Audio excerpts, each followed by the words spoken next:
Question number 10 देखना। Question number 10 में हमको कैश प्राइस दिया, जो प्रोडक्ट परचेज कर रहे हैं हम लोग, जो सामान हम लोग जो एसेट्स परचेज कर रहे हैं, इधर देखना, उसका कैश प्राइस दिया 37,800 रुपीज दिया हुआ है। ठीक है, 37,800 दिया। डाउन पेमेंट नहीं दिया इस क्वेश्चन में। डाउन पेमेंट के साथ साथ हमको कितना इंस्टॉलमेंट पेमेंट करेंगे हर साल, एनुअल इंस्टॉलमेंट, वो भी नहीं दिया है। ठीक है, साल में पेमेंट करेंगे बोला है। ठीक है, हर साल 31 मार्च को पेमेंट करेंगे बता रहा है, लेकिन कितना पेमेंट करेंगे ये नहीं दिया है। तो उसका निकाल लेते हैं। प्रेजेंट वैल्यू दिया हुआ है इसका, जो हमारा 10% के हिसाब से 5 साल का प्रेजेंट वैल्यू दिया हुआ है। ठीक है, तो लिख लेते हैं present value of an annuity for 5 years, 5 साल का दिया हुआ कितना 3.78। तो हम लोग निकाल सकते हैं एनुअल इंस्टॉलमेंट, निकाल सकते हैं यहाँ पे।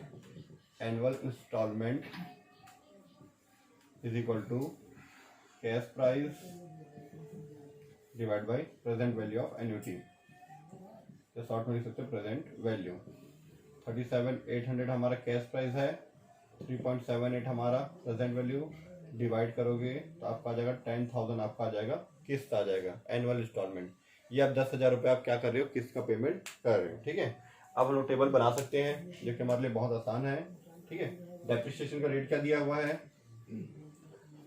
10% दिया शायद, आई थिंक ये भी है ना। मेथड का नाम क्रमागत राशि पद्धति,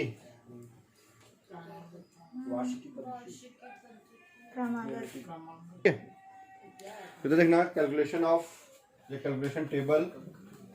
ठीक है, सबसे पहला कॉलम होता है हमारा डेट का कॉलम, उसके बाद outstanding cash price, calculation of interest, installment का कॉलम, और लास्ट में डेप्रिसिएशन का column.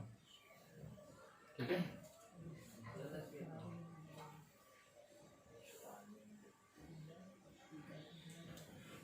Date, outstanding cash price, outstanding cash price, ठीक है, calculation of interest, calculation of interest,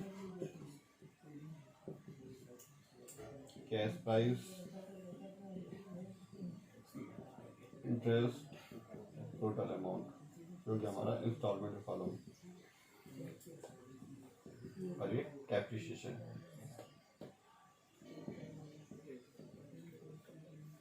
ठीक है, तो सबसे पहले हम लोग परचेज कब किए हैं, तो लोग पहले परचेज किए हैं 1 अप्रैल 2008। इधर देखना 37,800 में परचेज किए हैं, कोई डाउन पेमेंट दिए नहीं है, डायरेक्ट इंस्टॉलमेंट आ रहा है ना। 31 मार्च 2009 से हमारा किस्त स्टार्ट हो रहा है हर साल ना। ठीक है, तो यहाँ पे हम लोग इसका इंटरेस्ट निकाल देते हैं। 37,800 का कितना इंटरेस्ट, 10% है। ठीक है, 3780। ठीक है, आप कितना दे रहे हो कैश, 10,000 दे रहे हो। 10,000 में 3780 माइनस कर दोगे तो आपका आ जाएगा यहाँ पे 6,220 रुपये, इतना आएगा। ठीक है, ये 6,220 रुपये है, उसको यहाँ पे माइनस कर दो। चलो कैलकुलेटर यूज करना स्टार्ट करो, फटाफट बता दो कितना आ रहा है, या मुझे दे दो कैलकुलेटर, मैं ही कर लूँगा। ठीक है, कैलकुलेटर दो इधर बेटा, ये आ गया हमारा 31,580। ठीक है, इसके एक दिन बाद 1/4/2009, फिर इसके बाद एक साल बाद 31 मार्च 2010। ठीक है, ये आया 31,580, इसका 10% 3158। ठीक है, 10,000 पेमेंट किए हैं, 3158 आप माइनस कर दो। 10,000 माइनस 3158 माइनस क्या गया हमारा 6842, और यहाँ पे लिख दो 6842 माइनस करोगे इसको 31,580 से, आ जाएगा 24,738 आ जाएगा। इसके एक दिन बाद का डेट 4/2010।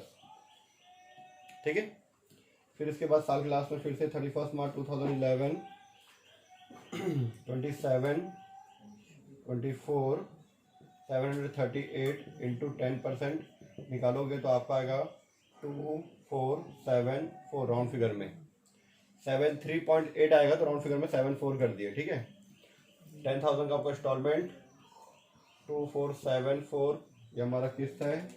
2474 माइनस 10,000 कर दो, ठीक है, यह जगह 7526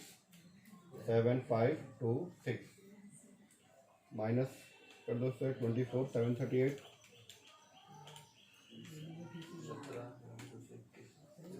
17,212, ठीक है। इसके एक दिन बाद 1/4/2012 और 11, ठीक है। फिर 31 मार्च 2012 फिर से 10,000 का किस्त पेमेंट कर रहे हैं। इसमें कितना इंटरेस्ट इंक्लूडेड निकाल देते हैं, 17,212 इंटू 10%, यह जगह 1721.2 आया तो राउंड फिगर में इसको हटा दो, ठीक है। 1721 इसमें 10 में से माइनस कर दो, 10,000 माइनस 1721, यह जगह 8279 और यहाँ पे 8279, ये 4 किस्त का पेमेंट हो गया। इसी तरह से लास्ट वाला भी पेमेंट हो जाएगा हमारा 17,212 8933, ठीक है। लास्ट वाला इंटरेस्ट कैसे निकालते हैं हम लोग, आप 10,000 पेमेंट करोगे, लास्ट में ये कितना 8933 माइनस कर दोगे इसको 1067, लास्ट वाले परसेंटेज मत निकालना, डायरेक्ट ऐसे निकालना, ठीक है। 1067 आ गया आपका इंटरेस्ट, ठीक है। ये आ गया हमारा, यहाँ सामने लिखें 10,000, इसमें 1067 माइनस कर दो आप, तो आ जाएगा 8933 और यहाँ पे 8933 माइनस कर दो, आपका हो जाएगा नील, ठीक है। ये डेट आया था 1/4/2012 और 31 मार्च 2013, ठीक है। हो जाएगा नील, ठीक है। इसका टोटल करो तो 37,800, इसका टोटल आ जाएगा आपका 50,000, 50,000 में माइनस कर दो तो आपका आ जाएगा 12,200, ठीक है। कंप्लीट 50,000 माइनस 37,800 12,200, ठीक है। ये इंटरेस्ट का टोटल, ये इसका टोटल, ठीक है। कंप्लीट हो गया। चलो इसको लिख लो, पहले बताता हूँ मैं फिर इसका अकाउंट।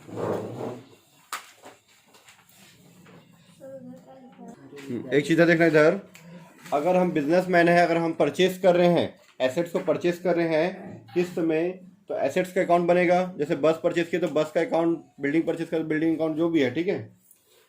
उसका डेप्रिसिएशन लगता है, डेप्रिसिएशन अकाउंट।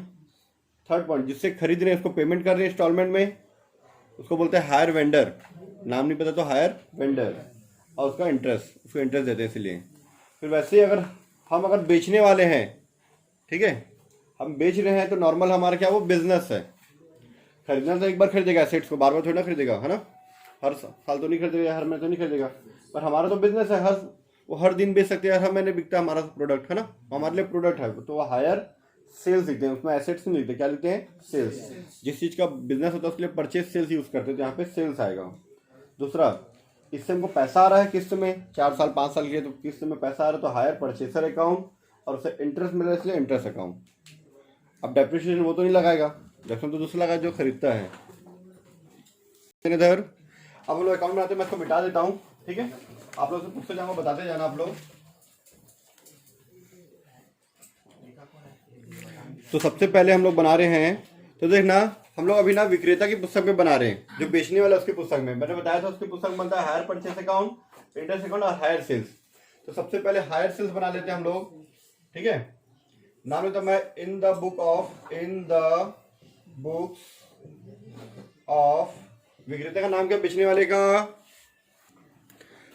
वाले का नाम है Shweta Motors limited, in the books of Shweta Motors limited, ठीक है। इसके ऊपर लिख देते हैं हम लोग लेजर बना रहे, ठीक है। तो सबसे पहला अकाउंट हायर सेल्स अकाउंट,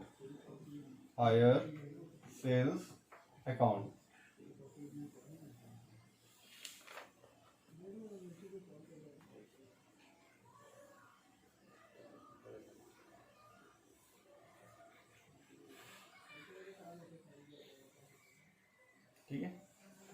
वो डेट पार्टिकुलर अमाउंट सब लिख लेना, ठीक है। सबसे पहले कब उसको परचेज किए थे, 2008-9 में, ठीक है। तो हायर सेल्स अकाउंट डेबिट, जब उसको बेचे होंगे हम लोग तो लिखे होंगे जो भी उसका नाम था, क्या नाम है उसका, विपुल ट्रांसपोर्ट है ना, विपुल क्या नाम लिखा उसका पूरा, उसका पूरा नाम लिखा मैं बता रहा हूँ आप लोग को, विपुल रोड ट्रांसपोर्ट लिमिटेड है ना, ठीक है। वो लिखा होगा कि Vipul road transport limited to hire sales account. बस नॉर्मली हम सेल्स लिखते थे 11-12 फर्स्ट ईयर तक है ना, बस वहां पे अब क्या लिख रहे हैं, हायर सेल्स अकाउंट। तो हायर सेल्स अकाउंट क्या हो रहा है, क्रेडिट हो रहा है, तो हायर सेल्स के क्रेडिट में क्या लिखूंगा मैं, बाय विपुल रोड ट्रांसपोर्ट लिमिटेड, विपुल रोड ट्रांसपोर्ट लिमिटेड अकाउंट।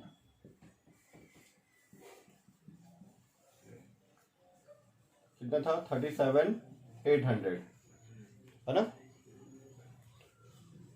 और जिसका बिजनेस होता है वो क्या करता है, साल के लास्ट में परचेज सेल्स को, परचेज किए थे 1/4/2009 और उसको क्या करेगा, वो साल के लास्ट में ट्रेडिंग अकाउंट में ट्रांसफर कर देता है, ठीक है। ट्रेडिंग अकाउंट में क्या कर देता है, ट्रांसफर कर देता है 37,800। ये इसका बिजनेस है, जो भी परचेज से सेल्स करता है वो क्या करता है, उसको ट्रेडिंग अकाउंट में ट्रांसफर कर देता है। कंप्लीट ये हायर सेल्स अकाउंट, ठीक है, बन गया। उसके बाद हमारा अकाउंट नंबर 2 बनेगा। जैसे ये बनाते थे हम लोग हायर वेंडर अकाउंट, सेम वैसे हायर परचेसर का बनता है, same to same. Interest account भी सेम टू सेम बनता है, कुछ अलग नहीं है। बस उसको पेमेंट दे रहे थे, इसको पेमेंट मिल रहा है, उसको इंटरेस्ट दे रहे थे, यहाँ पे इंटरेस्ट उसको मिल रहा है, बस, ठीक है।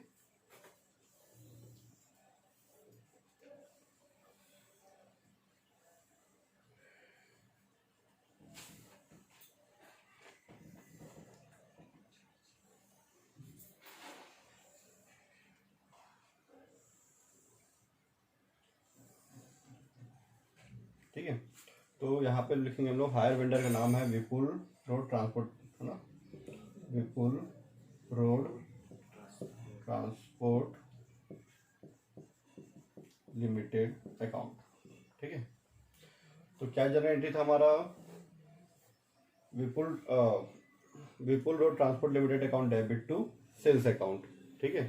तो इसके डेबिट साइड में क्या लिखूंगा मैं, to hire sales account, hire sales account 37,800 rupees, ठीक है। कब, 1/4/2008 को। फिर 31 मार्च 2009 को क्या किए थे हम लोग, पेमेंट किए थे, ठीक है। पेमेंट करने से पहले क्या लगेगा, इंटरेस्ट टू इंटरेस्ट अकाउंट, ठीक है। मैंने डेप्शन के कॉलम समय नहीं बनाया था, आपके लिए वो होमवर्क था, ठीक है, हम लोग को छोड़ दिए थे। इसके एक साल बाद 31 मार्च 2009 को उसका इंटरेस्ट निकाल रहे थे। इंटरेस्ट आया था मेरा 3780 आया था, है ना। और यहाँ पे हम लोग पेमेंट किए थे उसको 10,000 रुपये बाय बैंक अकाउंट, 10,000 रुपये। इधर ध्यान देना, अगर डाउन पेमेंट होता तो 1 अप्रैल को डाउन पेमेंट करते और फिर किस्त का पेमेंट करते, ऐसे हम लोग नॉर्मली पहले भी कर चुके हैं, ठीक है। 10,000 रुपये दे दिए। कितना हो गया टोटल इसका अभी तक, इसका टोटल कर लो, ठीक है। इसमें से इसको माइनस करेंगे तो आई थिंक आएगा 31,580। एक बार चेक कर लो, आपके में तो दिया है टेबल बना हुआ, तो ठीक है 31,580, ठीक है। इसको लिखता हूँ बाय बैलेंस कैरिड डाउन 31 मार्च 2009, ठीक है। फिर ये 31,580 जो है इधर ट्रांसफर हो जाएगा। इसके एक दिन बाद 1/4/2009 टू बैलेंस ब्रॉट डाउन 31,580।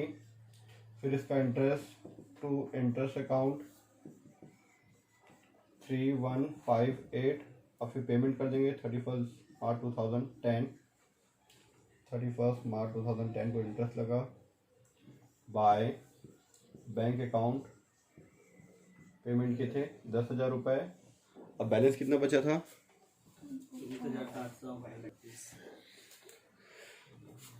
24,738 इतना बचा हुआ, ठीक है। बाय बैलेंस कैरिड डाउन, ठीक है 31 मार्च 2010।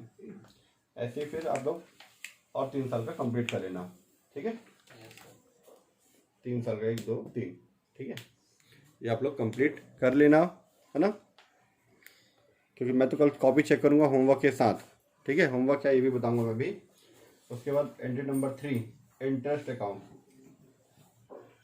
Interest account.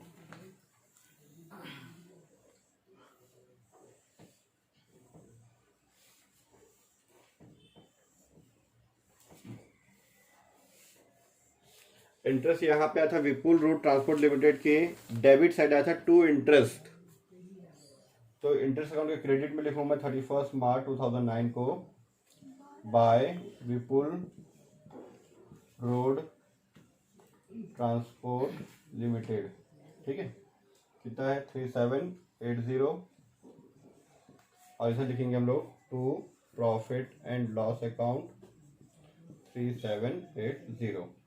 ठीक है, 31 मार्च 2009। ठीक है, कंप्लीट ये एक साल का। सेम इसी तरह यहाँ पे भी फिर से वही 31 मार्च 2010।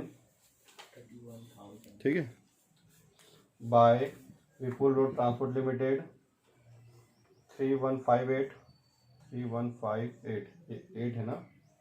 ठीक है, और यहाँ पर जाएगा to profit and loss account 31 March 2010 3158।